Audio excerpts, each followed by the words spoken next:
Hi hello friends, എല്ലാ കൂട്ടുകാർക്കും സാന്ത്വനം serial ഇനി വരാൻ പോകുന്ന അടിപൊളി എപ്പിസോഡിന്റെ റിവ്യൂയിലേക്ക് തന്നെ സ്വാഗതം കേട്ടോ. ചാനൽ ആദ്യമായിട്ടാണ് കാണുന്നുണ്ടെങ്കിൽ ഒന്ന് സബ്സ്ക്രൈബ് ചെയ്യാനും ലൈക്ക് ചെയ്യാനും കമന്റ് ചെയ്യാനും മറക്കല്ലേ. നമ്മുടെ അച്യുതനാണെന്നുണ്ടെങ്കിൽ അനന്തനെ നിർബന്ധിച്ചുകൊണ്ടിരിക്കുകയാണ്. ഏട്ടാ, എന്റെ മകന്റെ ഭാര്യയായിട്ട് വരുന്ന അനുശ്രീ ഇവിടെ നിന്ന് പടിയിറങ്ങി അവളുടെ സ്വന്തം വീട്ടിലേക്ക് പോയി.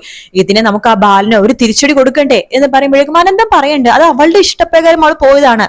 നോക്ക അച്യുത, നമുക്ക് ശത്രു, നമ്മുടെ പൊതു ശത്രു എന്ന് പറഞ്ഞ ബാലനാണ്, അല്ലാതെ ബാക്കി ആ വീട്ടിൽ ആരും നമ്മുടെ ശത്രു അല്ല. അത് നീ ആലോചിക്കണം. ആയിക്കോട്ടെ, എന്ത് വേണമെങ്കിലും ആയിക്കോട്ടെ, പക്ഷെ ബാലൻ ഇവിടെ നിന്ന് പറഞ്ഞ ഓരോരോ വാക്കുകളും എന്റെ മോൻ അടിച്ചതൊന്നും ഞാൻ മറക്കില്ല ഏട്ടാ. അതിന് അയാൾക്കൊരു തിരിച്ചടി കൊടുക്കണം. അയാളുടെ വീട്ടിലെ നമ്മുടെ കുട്ടിയുണ്ടല്ലോ മിത്ര, അവളെ കൂട്ടിക്കൊണ്ട് ഇങ്ങോട്ട് വരണം എന്ന് പറയാണ്. ഇത് കേട്ട് അനന്തം പറയണം നമുക്ക് ആലോചിക്കാം എന്നൊക്കെ പറയുന്നുണ്ട്. അപ്പൊ അനന്തൻ ഇങ്ങനെ അതിനെ കുറിച്ച് ഇങ്ങനെ ആലോചിക്കണം. അപ്പൊ അങ്ങനത്തെ ഭാഗമാണ് ഇന്നത്തെ എപ്പിസോഡിൽ കാണിച്ചപ്പോ അനന്തൻ ഇങ്ങനെ ആലോചിക്കേണ്ടി അങ്ങനെ ചെയ്യണോ. കാരണം ആര്യനും മിത്രയും വളരെ സ്നേഹത്തോടെ ജീവിക്കുകയാണ്. അച്യുതൻ ഇങ്ങനെ നിർബന്ധിക്കുമ്പോ എന്ത് ചെയ്യണമെന്ന് അറിയാതിരിക്കുകയാണ് അനന്തൻ. അതേസമയം നമ്മുടെ കടയിലേക്ക് നമ്മുടെ ആനന്ദ് വരുന്നുണ്ട്. ഉദയഭാനു എങ്ങാനും വന്നിരുന്നെങ്കിൽ ആ പൈസ മോഷ്ടിക്കണത് കാണാലോ, ക്യാമറ വെച്ചിട്ടുണ്ടല്ലോ. അതിനു വേണ്ടിയാണ് ഇങ്ങനെ കാത്തിരിക്കുന്നത് കേട്ടോ നമ്മുടെ ആനന്ദ്. അങ്ങനെ ആനന്ദാണെന്നുണ്ടെങ്കിൽ ഇങ്ങനെ ചോദിക്കുന്നുണ്ട് രാമേട്ടനോട്, അല്ല രാമേട്ട, ഉദയഭാനു സാറ് ഇന്നലെയോ മിഞ്ഞാന്നൊക്കെ ആയിട്ട് ഇങ്ങോട്ട് എങ്ങാനും വന്നിരുന്നോ? വന്നില്ല. എന്താടാ അമ്മായച്ചനെ കാണാതെ ഇറുക്കപ്പുറത്തില്ലേ നിനക്ക്? ചുമ്മാ ചോദിച്ചെന്നേ ഉള്ളൂ എന്ന് പറഞ്ഞ ക്യാമറ ഒക്കെ കറക്റ്റ് പൊസിഷനിൽ തന്നെയാണോ ഇരിക്കണത് എന്നൊക്കെ ഒന്ന് നോക്കുന്നുണ്ട്. ഫോണിൽ നോക്കുമ്പോഴേക്കും കറക്റ്റ് പൊസിഷനിൽ തന്നെയാണ്. ഇനി കുഴപ്പമൊന്നുമില്ല, ഇന്നല്ലെങ്കിൽ നാളെ അയാൾ ഈ വലയിൽ വീഴും എന്നൊക്കെ പറഞ്ഞിട്ട് ആനന്ദ് സമാധാനത്തോടെ ഇരിക്കുകയാണ്. അങ്ങനെ നമ്മുടെ ശ്രീകലയും ഉദയഭാനാണെങ്കിൽ ചിക്കനും മട്ടനും എന്തൊക്കെ കഴിക്കാം അതൊക്കെ വലിച്ചു വാരി കഴിക്കാണ്. കാരണം കയ്യിൽ പൈസ ഉണ്ടല്ലോ. ശ്രീകല ചോദിക്കേണ്ട എടുക്കുക, എല്ലാ മനുഷ്യൻ നിങ്ങൾക്ക് എവിടെ നിന്ന് ഈ പൈസയൊക്കെ കിട്ടുന്നത്? അതൊക്കെ ഉണ്ടടി, നീ അതിനെ കുറിച്ചൊന്നും ആലോചിക്കേണ്ട. കഴിഞ്ഞ ദിവസേ ഞാൻ കടയിൽ പോയി വന്നപ്പോഴേ അവനെ കണ്ടിരുന്നു, നമ്മുടെ മരുമകൻ ആനന്ദിനെ. എന്നിട്ട് അവൻ എന്നോട് പറയാണേ, അങ്കിളിനോട് ഇടക്ക് കടയിലേക്ക് വന്നിരിക്കണമെന്ന് പറഞ്ഞു. എന്നോട് കടയിൽ വന്നിരിക്കണമെന്നോ?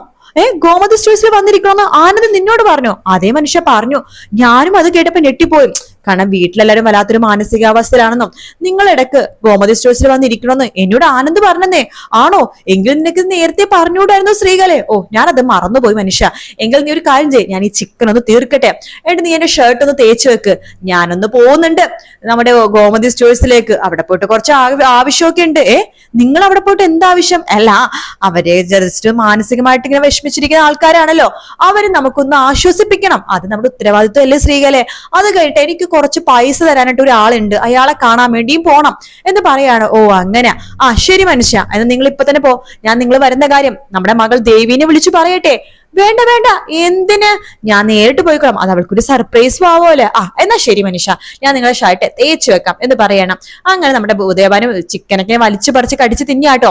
മനസ്സിൽ വിചാരിക്കാണ്ട് ഇന്ന് ഞാനൊരു വാരും ഇന്ന് ശനിയാഴ്ചയായിട്ട് നല്ല കച്ചവടമായിരിക്കും. എന്തായാലും കഴിഞ്ഞ പ്രാവശ്യം 20,000 രൂപ അടിച്ചു മാറ്റിയ പോലെ ഈ പ്രാവശ്യം 50,000 എങ്കിലും അടിച്ചു മാറ്റണം എന്നൊക്കെ പറഞ്ഞിട്ട് ഉദയഭാനു നേരെ ഇപ്പോൾ നമ്മുടെ ഗോമതി സ്റ്റോഴ്സിലേക്കാട്ടോ. അവിടെ അപ്പൊ ആ സമയത്ത് ദേവിയില്ല ബാലനില്ല, നമ്മുടെ ആകാശും അതുപോലെ തന്നെ രാമേട്ടനും മാത്രമാണ് ഉള്ളത്. അപ്പൊ ഉദയഭാനു വരുമ്പോൾ രാമേട്ടൻ പറയണ്ട, ഇതാരും ഉദയഭാനു സാറോ? സാർ ഇന്ന് വന്നോന്ന് നമ്മുടെ ആനന്ദ് വന്ന് ചോദിച്ചു പോയുള്ളൂ. ആണോ? മരുമോൻ അങ്ങനെ ചോദിച്ചോ? എന്ത് പറയാനാ, എന്റെ മരുമോൻ ഞാന്ന് വെച്ചാൽ ജീവനാണ് എന്ന് പറയുമ്പോ ആകാശ് പണ്ട് അതെ ഭയങ്കര ജീവനാണ്.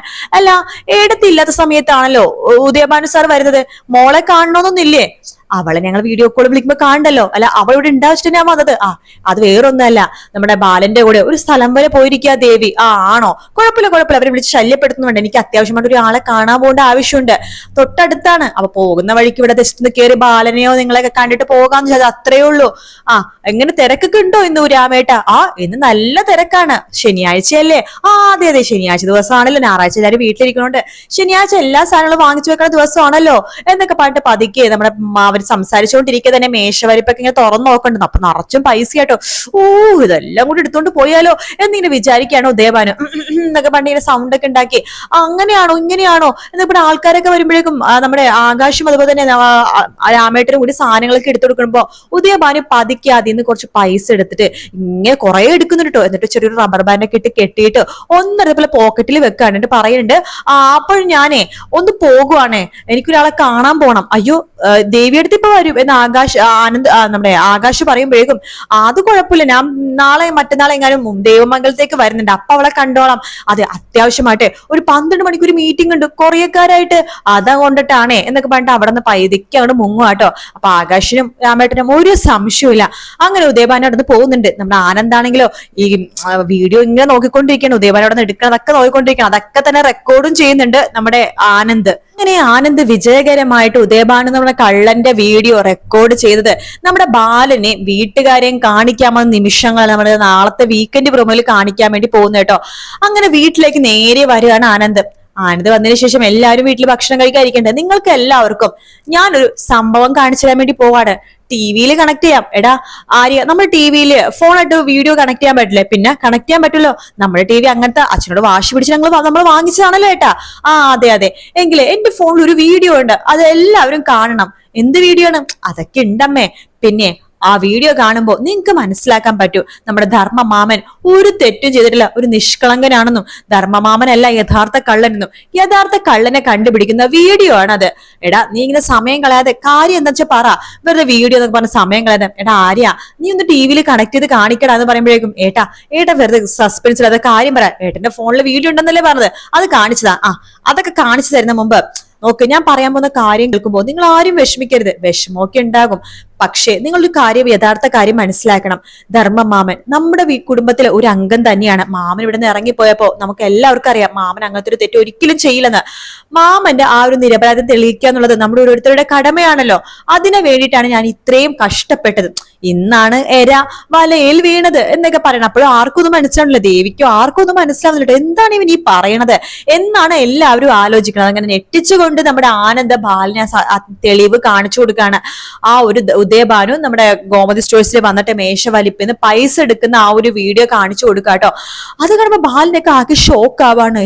ഉദയഭാനു സാറാണ് പൈസ എടുത്തത്? അതെ അച്ഛാ, ഉദയഭാനു സാറ് തന്നെയാ. അല്ല അച്ഛന് നാണില്ല സാറേ എന്ന് വിളിക്കാണ്ട്? അച്ഛനെ പഠിപ്പിച്ച ഏതെങ്കിലും സ്കൂളിലെ സാറാണോ അത്? അല്ലടാ, ഇത് സത്യം തന്നെയാണോ? ഫോൺ കള്ളം പറയില്ല, വീഡിയോ റെക്കോർഡും കള്ളം പറയില്ല, മനസ്സിലായോ അച്ഛന്? ഇത് സത്യം തന്നെയാണ് അച്ഛ എന്ന് പറയാണ്. എനിക്കിതങ്ങ് വിശ്വസിക്കാൻ പറ്റുന്നില്ല എന്ന് പറയുമ്പോഴേക്കും നമ്മുടെ ഉദയഭാനെ അപ്പ തന്നെ വിളിക്കാന്ന് ബാലൻ തീരുമാനിക്കാണ്. അങ്ങനെ ബാലൻ അപ്പ തന്നെ ഉദയഭാനെ വിളിക്കണ്ട്. സർ, അന്ന് കുറച്ച് ദിവസങ്ങൾക്ക് മുമ്പ് 25,000 രൂപയും അതിനു മുമ്പ് 2,000 രൂപയും കാണാതായിട്ടുണ്ടായിരുന്നു ഗോമതി സ്റ്റോഴ്സ്. അത് സാർ എടുത്തത് ഞാൻ വിശ്വസിക്കുന്നില്ല, പക്ഷെ സാർ ഇന്ന് പൈസ എടുത്ത കാര്യം ഞങ്ങൾ ഇങ്ങനെ കണ്ടായിരുന്നു. എന്താ സാർ ഇങ്ങനെ പൈസ എന്തെങ്കിലും ഗോമതി സ്റ്റോഴ്സിൽ നിന്ന് എടുത്തായിരുന്നു എന്ന് ചോദിക്കുകയാണ്. അപ്പൊ നമ്മുടെ ഉദയഭാനിക്ക് കാര്യം മനസ്സിലായി, എന്തായാലും സത്യം കണ്ടുപിടിച്ചു എന്ന്. അങ്ങനെ സത്യം കണ്ടുപിടിച്ചതിക്ക് എന്തെങ്കിലും കള്ളം പറയണമല്ലോ. മിസ്റ്റർ ബാലൻ, ഞാൻ ബാലനെ അന്വേഷിച്ചാൽ വന്നത്, എന്റെ കയ്യില് ഡോളേഴ്സ് മാത്രമേ ഉള്ളൂ, ഇന്ത്യൻ റുപ്പീസേ, ലിക്വിഡ് മണി ഒന്നും ഉണ്ടായിരുന്നില്ല. പിന്നെ ATM പോയപ്പോഴേക്കും ATM മെഷീൻ ഇട്ടിട്ട് നോക്കി പിൻ നമ്പർ മറന്നുപോയി. ഒരുപാട് ക്രെഡിറ്റ് കാർഡ് ഡെബിറ്റ് കാർഡ് ഒക്കെ ഉണ്ടല്ലോ, പിൻ നമ്പർ മറന്നുപോയിട്ട് പൈസ എടുക്കാനും പറ്റുന്നില്ല. പിന്നെ ബാലന്റെ കയ്യിൽ നിന്ന് 10 20 രൂപ ചോദിക്കുമ്പോഴേക്കും അങ്ങനെ ചോദിച്ചു വാങ്ങുന്നത് ബാലന്റെ ഒരു നാണക്കേടല്ലേ. പിന്നെ ബാലൻ തന്നെ പറഞ്ഞു നമ്മുടെ കട അപ്പൊ ആ കട എന്നൊരു ചില്ലറ ഞാൻ എടുത്തു, അത്രയേ ഉള്ളൂ ബാല, വെറും ഒരു 25,000 റുപ്പീസ് അത്രയേ ഉള്ളൂ എന്നൊക്കെ പറയാണ്.